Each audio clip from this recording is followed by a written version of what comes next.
Assalamualaikum warahmatullahi wabarakatuh. Alhamdulillahilladzi anzala al-Qur'ana hudan lin-nasi wa bayyinatin minal huda wal furqan. Wassalatu wassalamu ala man la nabiyya ba'da Muhammadin Mustafa sallallahu alaihi wasallam wa ala alihi wa ashabihi wa man tabi'ahu bi ihsanin ila yaumiddin.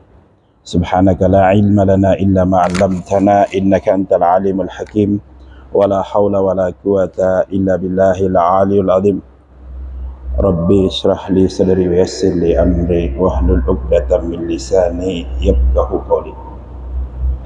Alhamdulillah, mari kita panjatkan puji syukur kehadirat Allah Subhanahu wa taala atas limpahan rahmat, hidayah dan inayahnya kepada kita semua sehingga kita dapat melaksanakan salah satu kewajiban kita, yaitu salat subuh secara berjamaah. Semoga sholat subuh yang telah kita kerjakan diterima oleh Allah Subhanahu wa taala dan dicatat sebagai salah satu amal ibadah yang akan mendampingi kita menghadap ke hadapan Allah Subhanahu wa taala kelak insyaallah. Saudara-saudariku sekalian yang dimuliakan oleh Allah Subhanahu wa taala, luar biasa pahala yang Allah siapkan untuk mereka-mereka yang menyiapkan waktu untuk ta'lim. Karena Rasulullah SAW mengatakan, majalisul ilmi sa'atan khairun minad dunya wa ma fiha. Duduk sejenak mendengarkan nasihat-nasihat agama, dalam hal ini ta'lim, nilai pahalanya lebih besar daripada dunia dengan segala isinya. Di hadis yang lain, majalisul ilmi sa'atan khairun min qiyami lailatin. Duduk sejenak mendengarkan nasihat agama pahalanya lebih besar daripada melaksanakan sholat sunnah semalam suntuk. Jadi kalau ada pengajian, jangan lari kemana-mana, karena kita akan mendapatkan pahala yang sangat besar. Bayangkan kalau kita sholat sunnah dari Isya sampai subuh, kira-kira berapa rakaat itu? Dan pahala duduk taklim ini masih lebih banyak daripada sholat sunnah tersebut. Jadi manfaatkan, dan itu akan membekas dalam kehidupan kita sehari-hari kalau kita mau mengikuti setiap kajian. Karena di sini sebenarnya inti daripada pembelajaran kita selama berada di Mangkoso itu adanya di pengajian ini, pengajian tudang ini. Pengajian duduk ini di sini berkahnya sebenarnya. Kami dari tahun 1984 sampai dengan tahun 90 ya duduk sama seperti adik-adik semua di sini. Alhamdulillah ya. Sesuai dengan apa yang saya pelajari di Al-Azhar dari jurusan tafsir Al-Quran, maka yang akan saya bawakan tentu yang berkaitan dengan apa yang saya tahu. Ya, saya tidak akan bawakan yang bukan keahlian saya. Jalan saya di Al-Azhar dari tahun 90 sampai dengan 94 selesai, dan melanjutkan di S2 Ekonomi Islam. Dan tentu yang akan membekas adalah jurusan yang saya miliki, yaitu jurusan tafsir Al-Quran. Karena itu saya akan membahas sedikit saja. Mudah-mudahan ada waktu sampai jam berapa tadi? Sampai jam berapa? Sampai syuruk. Dikode aja kalau sampai syuruknya ya. Kita akan memulai dengan pembahasan surah Al-Fatihah. Karena ini kita hafal semua, kita tahu semua, cuma kita mau mendalaminya sedikit saja. Sedikit pendalaman, mudah-mudahan ada waktu, dan moga-moga Allah Subhanahu wa taala berikan ilmunya ke kita semua untuk kita kembangkan. Tayyib. Surah Al-Fatihah mempunyai nama banyak sekali, tetapi yang paling masyhur itu ada 4. Satu, dia disebut dengan Al-Fatihah, artinya kunci atau pembuka. Artinya orang yang memahami kandungan isi daripada surah Al-Fatihah itu akan terbuka segala-galanya. Dunia, masalah akhirat, masalah keluarga, masalah apapun, kalau kita paham kunci-kunci rahasia-rahasia dalam surah Al-Fatihah itu, sehingga dia disebut sebagai Al-Fatihah. Satu. Yang kedua, dia terletak di awal Al-Quran sehingga dia menjadi pembuka. Jadi begitu kita buka Al-Quran, surah Al-Fatihah dulu yang kelihatan, maka disebutlah juga sebagai Al-Fatihah pembuka. Yang kedua, dia disebut dengan Ummul Quran. Ummul Quran. Ummu artinya ibu, indokna. Ummul Quran, indokna korangi, ibunya Al-Quran. Ibu itu salah satu fungsinya adalah mengandung. Jadi kalau katakan Ummul Quran, berarti dia mengandung seluruh isi inti daripada Al-Quran itu. Dari surah Al-Fatihah sampai An-Nas, isi kandungannya secara menyeluruh itu ada dalam surah Al-Fatihah. Maka dia disebut dengan Ummul Quran. Bahkan lebih jauh daripada itu, dia bukan hanya sebagai Ummul Quran, tetapi masuk ke nama yang ketiga, disebut Ummul Kitab. Ummul Kitab artinya induknya semua kitab. Artinya mulai seluruh kitab-kitab yang pernah ada di muka bumi ini, yang diturunkan oleh Allah Subhanahu wa taala kepada para nabi dan rasulnya, yang jumlahnya tak terhitung. Jadi jumlah nabi dan rasul itu tak terhitung jumlahnya. Cuma yang terekam di dalam catatan sejarah itu berjumlah 24.000 nabi yang pernah ada di muka bumi ini, dan 313 rasul. Apa itu nabi? Nabi adalah seorang yang mendapatkan ilham dari Allah Subhanahu wa taala, di mana ilham tersebut hanya untuk dirinya dan keluarganya saja, ya, tidak untuk disebarkan ke semua orang. Beda dengan rasul. Kalau rasul, di samping untuk diri dan keluarganya, juga disampaikan ke seluruh masyarakat. Itu rasul, ya. Jadi dia mempunyai kewajiban untuk menyampaikan ke orang. Itu jumlahnya ada 313. Itu terambil dari kalimat Muhammad. Orang tahu kenapa jumlahnya 313? Ya, dari kalimat Muhammad. Muhammad itu ada berapa mim di situ? Mim pertama, kemudian mim kedua itu double. Setiap mim itu nilainya berapa? 100. Mi'a. Pada jumlahnya berapa? 300. Ya.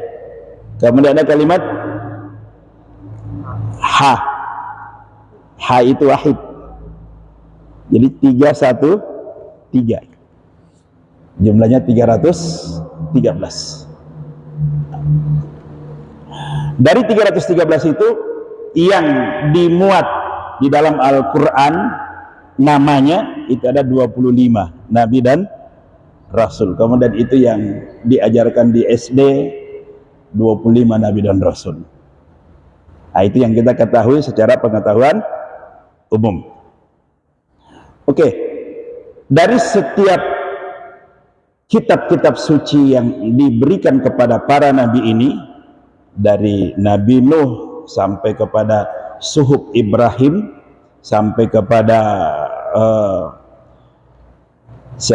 Zabur Daud, kemudian Taurat Musa, kemudian Injil Isa, semua nilai-nilai yang ada di dalamnya secara keseluruhan, nilai kandungannya itu ada pada Al-Quran. Dan dari Al-Quran ini dirangkum lagi ke dalam surah Al-Fatihah. Jadi mengamalkan surah Al-Fatihah sama dengan mengamalkan Al-Quran secara keseluruhan.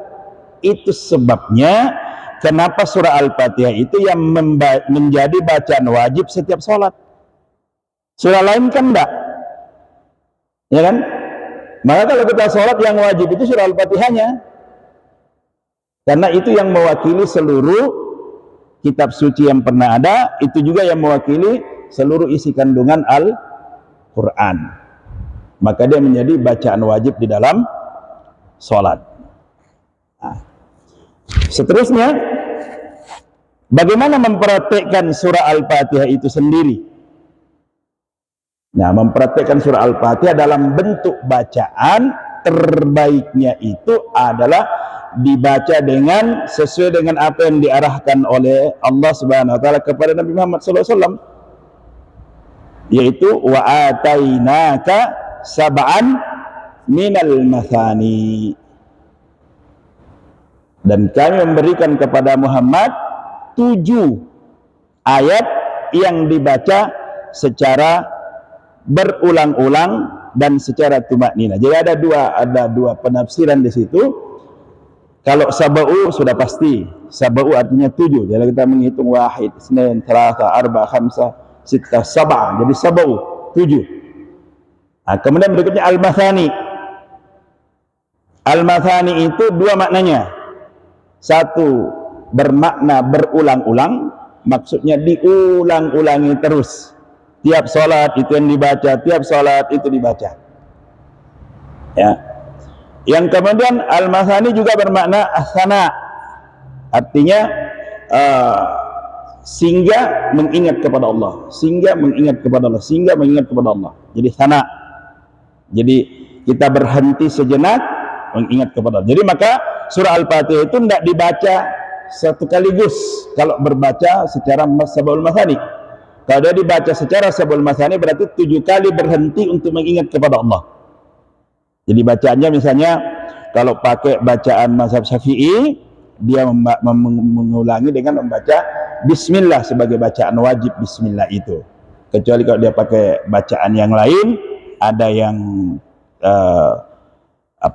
tidak terbaca, terdengarkan, ya. Misalnya Hanafi, Imam Abu Hanifah memang tidak memasukkan bismillahirrahmanirrahim bahagian daripada Al-Fatihah, sehingga langsung alhamdulillahirabbil alamin. Jadi kalau ke Mekah misalnya langsung dengar alhamdulillahirabbil alamin, tidak ada bismillahnya duluan, jangan salah.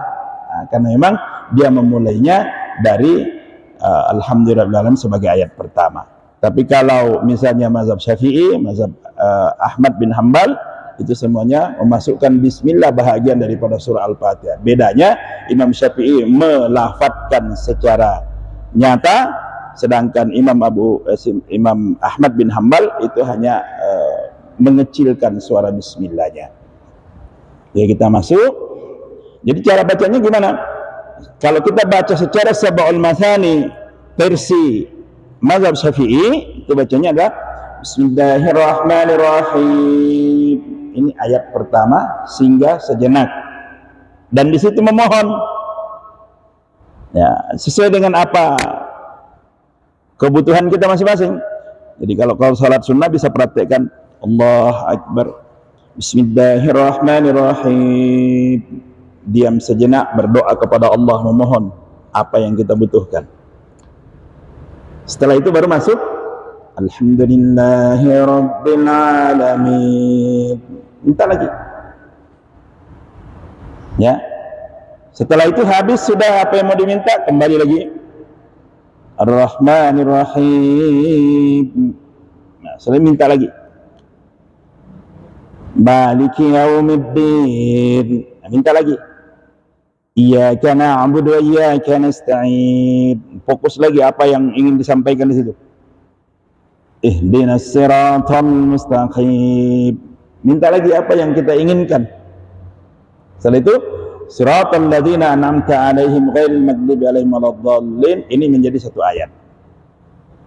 Nah, kita hitung bismillahirrahmanirrahim 1, alhamdulillahirabbil alamin 2, arrahmanirrahim 3, maliki yaumiddin 4, iyyaka na'budu wa iyyaka nasta'in 5, ihdinas siratal mustaqim 6, siratal ladzina an'amta 'alaihim ghairil maghdubi 'alaihim waladdallin 7.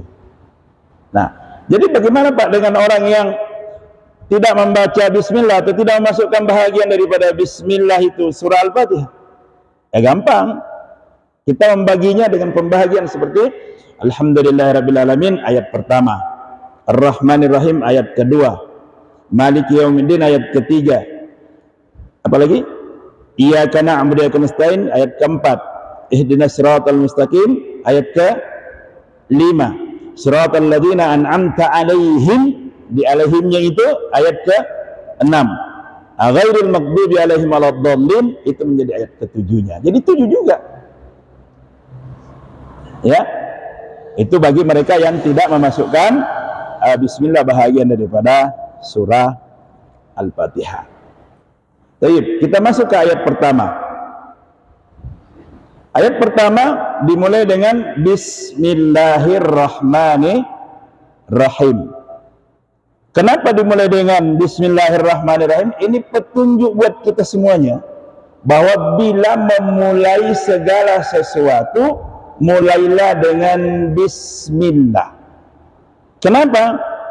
Karena ada petunjuk Rasulullah sallallahu alaihi wasallam katakan, kullu amalin lam yubda bi bismillahi fahuwa haddaj. Ya mananna jama-jamangi de nari pamulai sida bismillah tapati barakatna. Seluruh pekerjaan yang tidak dimulai dengan bismillah itu terputus berkahnya.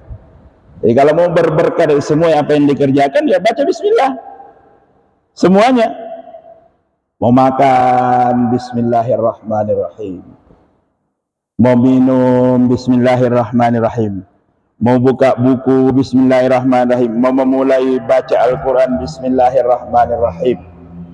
Ya, tentu bismillah ini ada banyak sambungannya tentunya. Ya, kalau kita misalnya sedang tawaf, nah, tentu kita saya memulai tawaf bismillahi Allahu Akbar, ya kan? Bismillah ditambah Allahu Akbar. Terus kita mau memotong hewan, bismillahi Allahu Akbar, ya kan? Nah, yang kebetulan berkeluarga sudah punya istri, yang mau sama-sama dengan istrinya juga baca bismillah. Ya, jangan sampai tidak baca bismillah. Ya, ingat harus baca bismillah. Apa bismillahnya? Bismillahi Allahumma jannibna syaitana wa jannibis syaitana ma razaqtana. Karena itu diungkapkan bahwa kalau seorang suami menggauli istrinya yang tidak membaca bismillah tersebut, maka dia menggauli istrinya bersama dengan syaitan. Akhirnya dia kesyaitanan. Nah, hendak ingat sudah dia berdoa. Begitu anaknya lahir, ya perbuatan-perbuatan syaitan dilakukan, suka ngamuk dan lain sebagainya. Kenapa? Karena waktu ibu dia metu namari ngerat tumaton namari pengallah ta'ala. Nah kena ni nyawa dia namari ngerat di pengallah ta'ala. Padahal disitulah puncaknya kita berdoa. Karena perintah Allah dalam surah Ad-Duha, wa amma bi ni'mati rabbika fahaddits. Adapun dengan nikmat Tuhanmu maka mengingatlah. Mengingatlah kepada Allah di saat kena kau nyamari ngerat di pengallah ta'ala. Mari lo doaku. Jadi para ahli tafsir mengatakan fahaddits di sini maknanya berdoalah, fadzakir. Fahaddits ayat bermakna fadzakir wad'u bih. Ya, mengingatlah dan berdoalah kepada Allah. Jadi kena kau nyamang hari lo doaku. Allah Subhanahu wa taala menerima doa seorang hamba yang teraniaya. Tetapi jika dia berdoa di saat dia mendapatkan kenikmatan, maka itu berlipat-lipat diterimanya oleh Allah Subhanahu wa taala ketimbang dengan orang yang dizalimi. Karena jarang orang yang mengingat di saat dia dapat nikmat. Yang banyak itu nanti mengingat kepada Allah di saat dia kena kesusahan. Bantu tak kasih puang, kenapa melok tolong di saat dia sudah terkena, terpuruk. Kenapa tidak hati-hati memang sebelumnya? Ya, nah ini kebanyakan manusia. Jadi kebanyakan manusia itu nanti dia berdoa di saat dia kepepet, nanti dia saat susah baru dia berdoa kepada Allah. Ya, padahal kita disarankan berdoa kepada Allah baik di waktu susah maupun di saat senang. Ya, nah, jadi baik.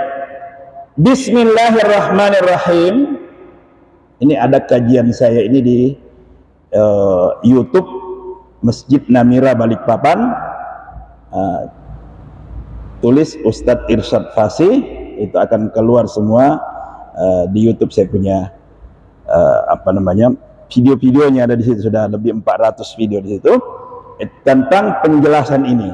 Jadi kalau yang tidak sempat mendapatkan penjelasan secara rinci di sini, nanti bisa dibuka di situ. Oke, kita kembali. Bismillahirrahmanirrahim. Coba perhatikan kalimat bisminya. Kalimat bisminya itu bersambung antara ba dengan ismi dan hilang alifnya. Asalnya adalah bi ismi. Sudah perhatikan? Hilangkan alifnya? Iya. Bi ismi dengan bismi sama artinya. Bi dengan ismi nama. Bi ismi dengan nama. Kenapa tidak disebut alifnya di sini? Karena dia adalah maknanya doa. Bismillah itu maknanya doa. Dia mengandung makna doa. Kalau doa itu sebaiknya tidak ada perantara. Maka dia langsung bismi dengan nama, tidak perlu melalui perantara alif. Oke? Saking disuruhnya kita khusyuk bermunajat langsung kepada Allah, tidak usah pakai perantara, alif pun dihapus. Subhanallah, nilai kandungan yang terkandung dalamnya itu. Ya, penyebutan ini harus baik-baik cara menyebutkannya, khususnya yang menjadi imam ini. Perhatikan, kalau disebut dengan huruf sin, bismi, masih namanya dengan nama. Tapi begitu kamu salah sebut, misalnya baca bismi, 3 titiknya di atas, bismi itunya dengan ciuman. Kapan kamu dicium Allah baca bismi? Hati-hati, bismi pakai sin, jangan pakai bismi. Ya, jadi imam itu ndak sembarangan. Kalau ndak bagus Al-Fatihahnya, jangan coba-coba ke depan. Kasihan makmumnya di belakang. Bismi pakai sin. Ya. Padahal kalau pakai sod yang bulat. Bismi. Apa kalimat sumon bukmon? Apa sumon? Pernah dengar kan? Sumon bukmon umyon, tuli, bisu, dan buta. Sumon berarti tuli. Bismi dengan tulinya Allah. Masa Allah tuli? Pantas tidak pernah didengar-dengar doanya, karena memang dia mencap Allah tuli. Nah, dia bacanya bismi pakai sod. Padahal mestinya baca sin, bismi pakai sin, bismi. Ya, ini perbaiki. Yang paling berbahaya kalau baca bismi pakai satu, dihilangkan giginya 3 itu, dihilangkan menjadi 1 gigi, tapi ditambah 3 titik di atasnya. Bismi. Bismi artinya apa? Dengan dosa. Masa Tuhan berdosa? Masa Allah berdosa? Maka hati-hati membaca Bismillahirrahmanirrahim itu harus dengan sin, jangan dengan sod, jangan dengan shin 3 titiknya, jangan dengan sa 3 titiknya juga, jangan. Dia harus pakai bismi, biasa saja. Bismi dengan sin. Ya. Bismillahi dengan nama Allah. Allah ini lafaz jalalah. Ya. Inilah yang kita mengabdi, menghamba kepada Allah Subhanahu wa taala, nama daripada zat yang maha esa, yang maha suci, yang maha segala-galanya. Bismillahirrahmanirrahim. Nah, apa sifatnya Allah? Yang pertama adalah Ar-Rahmani. Ar-Rahman ini kaitannya dengan umum. Jadi Allah itu maha pengasih, siapapun dikasih, mau dia beriman, tidak beriman, semua dikasih. Dan memang sifatnya umum, ya, semua dikasih napas, mau dia muslim, tidak muslim, semua dikasih napas, betul? Maka nanti saya kasih napas ya, yang bisa bernapas hanya orang yang beriman. Enggak, adalah yang kafir kalau gitu, ya kan? Kenyataannya masih banyak juga orang kafir dan mereka bernapas juga. Kenapa? Karena napas yang dikasih oleh Allah Subhanahu wa taala sifatnya sifat Ar-Rahman-nya Allah. Melihat. Ini kita bisa melihat, bisa mendengar, bisa makan dengan baik, dan ini adalah sifat-sifat Ar-Rahman-nya Allah. Jadi kaitannya dengan umum, pemberian secara umum. Ya. Jadi Allah sifatnya memberi kepada siapa saja. Nah, siapa yang banyak usahanya, itu yang banyak diberikan. Nah, sifat adalahnya Allah Subhanahu wa taala itu di dalam sifat Ar-Rahman. Jadi Allah maha memberi, Allah maha mengasihi, memberikan kepada siapa saja. Itu Ar-Rahman. Nah, kebalikannya Ar-Rahim, maha penyayang. Nah, siapa yang disayangi? Ya, orang yang taat kepadanya, orang yang beriman. Jadi sifat ini sifat khususiyah, bukan sifat ammah. Sifat khususiyah hanya diberikan kepada mereka yang taat. Siapa yang taat kepada Allah Subhanahu wa taala, dia akan mendapatkan Ar-Rahimnya Allah. Maka orang yang mendapatkan sifat Ar-Rahimnya Allah Subhanahu wa taala dalam kehidupannya, dia akan menyayangi semua apa yang ada di sekitarnya. Dirinya dia sayangi, tidak akan melakukan kemaksiatan. Ya. Keluarganya dia sayangi, dia pelihara keluarganya. Karena ada perintah dari Allah, ku ampusakum wa ahlikum nara, jaga dirimu dan jaga keluargamu dari api neraka. Ya.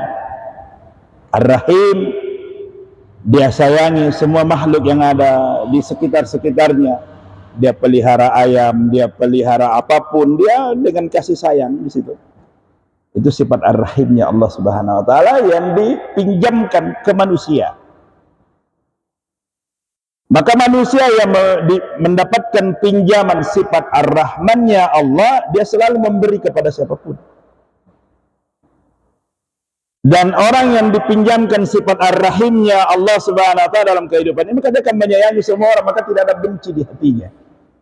Yang ada adalah kasih sayang. Jikalau ada orang yang masih di hatinya kena penyakit SMS, tahu penyakit SMS? Senang melihat orang susah dan susah melihat orang senang. Ada orang senang sedikit, susah hatinya, gimana caranya digulingkan, dijatuhkan orang itu namanya penyakit SMS. Senang melihat orang susah dan susah melihat orang senang. Tidak ada yang kena di sini, tidak ada. Tidak ada kan? Nah, jadi kalau ada orang yang iri hati lihat keberhasilan orang, itu kena penyakit SMS itu. Ya. Masa orang lain yang bersenang-senang, kita yang susah hati melihat kesenangannya. Mestinya kita juga senang melihat dia. Ya. Maka penyakit SMS itu dibalas dengan dengan obat SMS juga. Jadi kalau tadinya susah melihat orang senang, dibalik menjadi senang melihat orang senang. Ya. Tadinya susah melihat orang senang, dirubah menjadi susah melihat orang susah, sehingga timbul empati, rasa kasihan untuk membantu dia. Kasihannya si Anu kena ini, kita bantu. Jangan kasihannya si Anu, iya suruh kok. Itu kena penyakit hati orang seperti itu. Siapa suruh kamu ndak mau ini? Itu berarti mah pacida itu ndak bagus. Itu tandanya bahwa dia kena penyakit SMS. Orang susah, sudah susah dipacit dah lagi. Aduh, ndak ada kemanusiaannya orang ini. Jadi berarti tidak ada sifat ar-rahimnya orang ini. Ya. Kita kembali. Jadi bismillahirrahmanirrahim itu adalah doa. Jadi ketika kita mengatakan bismillahirrahmanirrahim dengan nama Allah yang Maha Pemurah, nah, kita pakai di situ, ya Allah murahkanlah dan mudahkanlah seluruh apa yang saya kerjakan. Di situ doanya Ar-Rahman. Begitu Ar-Rahim, ya Allah yang Maha Pengasih dan Maha Penyayang, berikanlah kasih sayangmu kepada aku ya Allah, dan berikanlah semua orang yang di sekitar saya, Allah yang melihatku juga ikut menyayangiku, tidak membenciku. Itu minta kepada Allah. Kalau Allah doakan, maka tidak ada orang yang membenci kita di sekitar kita. Tapi kalau Allah tidak terima, ya apa boleh buat? Perbaiki, berarti ada masalah dalam diri kita yang harus kita perbaiki. Ya, karena semua yang berlaku pada diri kita ini kita sendiri yang membuatnya. Allah katakan in ahsantum ahsantum li anfusikum.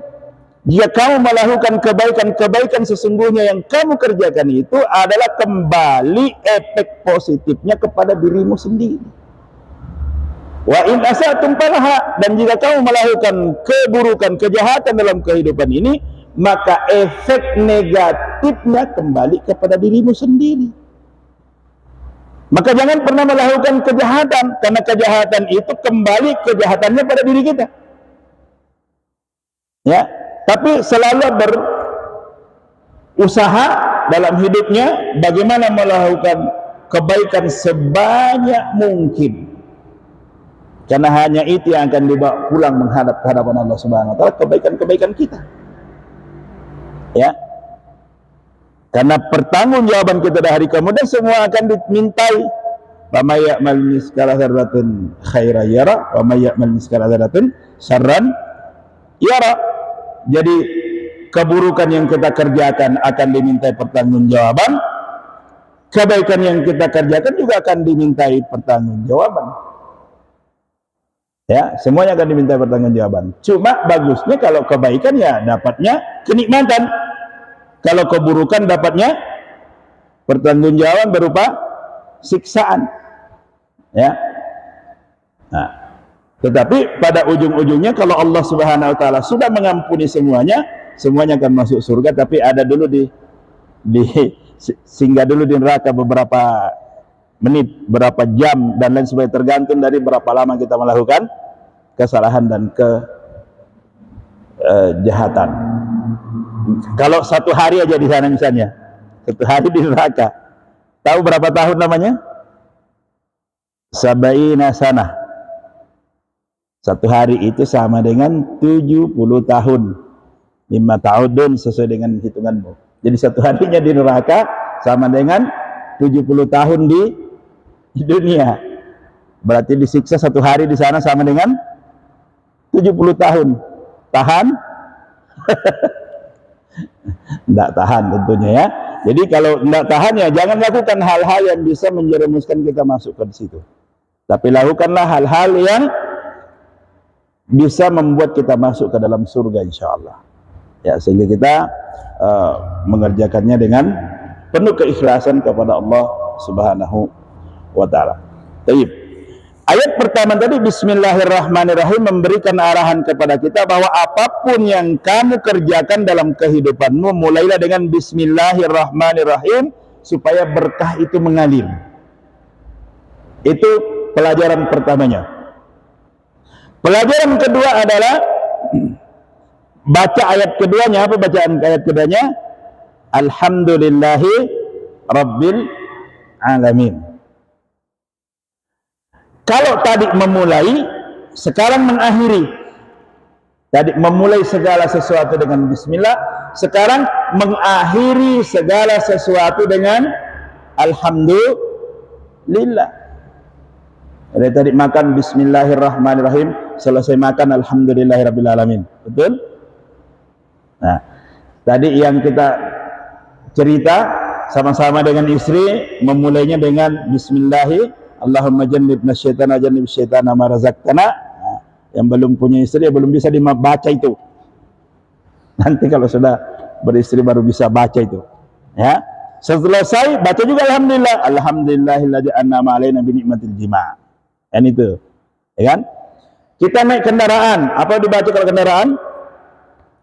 Bismillahi majraha wa mursaha inna rabbi laghafurun rahim. Naik kendaraan. Sampai biasa kalau sudah sampai tidak ada yang baca sudah. Apa bacanya? Elektronik langsung. Bukan itu yang dibaca. Tapi bacanya alhamdulillah tolletuna. Itu mestinya alhamdulillah kita sudah sampai. Minimal itu yang dibaca. Ya. Ini jangan sudah sampai tidak baca alhamdulillah, sudah berarti tidak bersyukur kepada Allah. Allah sudah sampaikan di tempat tujuan yang dia harapkan, dan tidak baca alhamdulillah berarti dia tidak mensyukuri nikmat Allah dan disampaikan di suatu tempat. Mestinya begitu dia sampai, setelah baca bismillahirrahmanirrahim mursaha inna rabbil ghafurun, saat dia naik, begitu dia sampai dia bacakan alhamdulillahilladzi wassalana bisalamah. Segala puji bagi Allah yang telah menyampaikan kami ke tempat ini dengan penuh keselamatan. Alhamdulillahilladzi wassalana bisalamah. Ya. Kalau anda tahu bahasa Arabnya, bahasa Indonesia aja. Yang penting ada kalimat alhamdulillahnya, itu yang penting. Alhamdulillahirabbil alamin tallatuna. Nah, kan itu. Alhamdulillahirabbil alamin kita sudah sampai. Itu. Intinya adalah baca kalimat alhamdulillah setelah selesai melakukan sesuatu. Jadi memulainya dengan bismillah, mengakhirinya dengan alhamdulillahirabbil alamin. Itu namanya mempraktikkan Al-Fatihah. Kita sedang mempraktikkan Al-Fatihah dalam kehidupan kita sehari-hari. Jangan dibaca terus tapi tidak dipraktikkan. Dengan ngerani mak bismillah, dengan ngerani mak alhamdulillah, berarti tidak. Dia tidak praktikkan Al-Fatihah itu. Padahal dia baca tiap hari. Ya, mestinya diperhatikan bismillahirrahmanirrahim setiap memulai sesuatu, alhamdulillahirabbil alamin setiap mengakhiri segala sesuatu. Kita taklim baca bismillahirrahmanirrahim memulainya, nanti selesai baca alhamdulillahirabbil alamin, dan seterusnya. Jadi apapun yang kita kerjakan akhiri dengan alhamdulillahirabbil alamin. Karena kalimat alhamdulillahirabbil alamin itu adalah wujud syukur kita kepada Allah Subhanahu wa taala. Dan Allah sudah berjanji, la in syakartum la azidannakum. Pakai lamut taukid lagi. La in, jika seandainya syakartum, kalian pintar-pintar mensyukuri nikmat Allah, minimal dengan mengucapkan alhamdulillahirabbil alamin. Setiap selesai melakukan sesuatu, Allah katakan la azidannakum, niscaya pasti akan kutambahkan. Ya, maka orang yang selalu membaca alhamdulillah tiap selesai melakukan sesuatu, Allah akan kirimkan dalam hatinya dan tanamkan dalam pikirannya itu rasa syukur yang tinggi. Maka insya Allah perhatikan kehidupannya orang-orang yang selalu mempraktikkan bismillahirrahmanirrahim dan alhamdulillahirabbil alamin. Perhatikan kehidupannya, insyaallah Allah akan mudahkan. Kenapa? Karena dia mensyukuri nikmat Allah. Dan Allah berjanji, la in syakartum la azidannakum wa la in kafartum, jika engkau mengkufuri nikmatku, tidak tahu mengucapkan rasa syukur kepada Allah Subhanahu wa taala, inna adzabi lasyadid, ketahuilah bahwa siksaanku sungguh amat sangat pedih. Nah, jadi cukup konsep ini dulu yang kita pahami. Mudah-mudahan saya masih ada di sini nanti. Kalau masih disuruh, ya kita akan sambung. Sudah masuk waktu. Ya, mari kita berdoa bersama. Semoga Allah memberikan keberkahan dari apa yang kita sampaikan. Amin. Alhamdulillahirabbil alamin. Hamdan yuwafi ni'maka fi mazida ya rabbana lakal hamdu kama yanbaghi li jalali wajhika wa 'azimi sultanika ya dzal jalali wal ikram.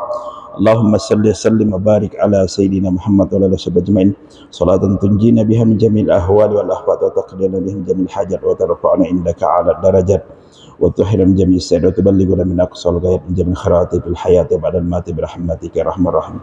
Allahumma barik ya Allah bima 'allamtana bima fahamtana innaka antal lamul ghuyub wa haqiq lana kulla a'mal wa haqiq lana ma min karajuna.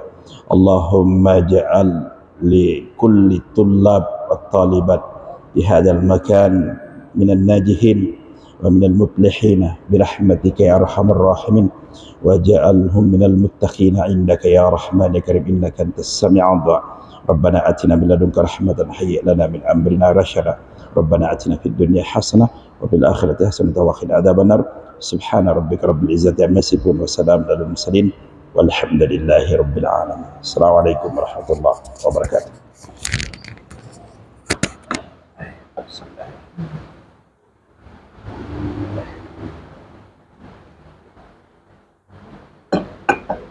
الحمد لله.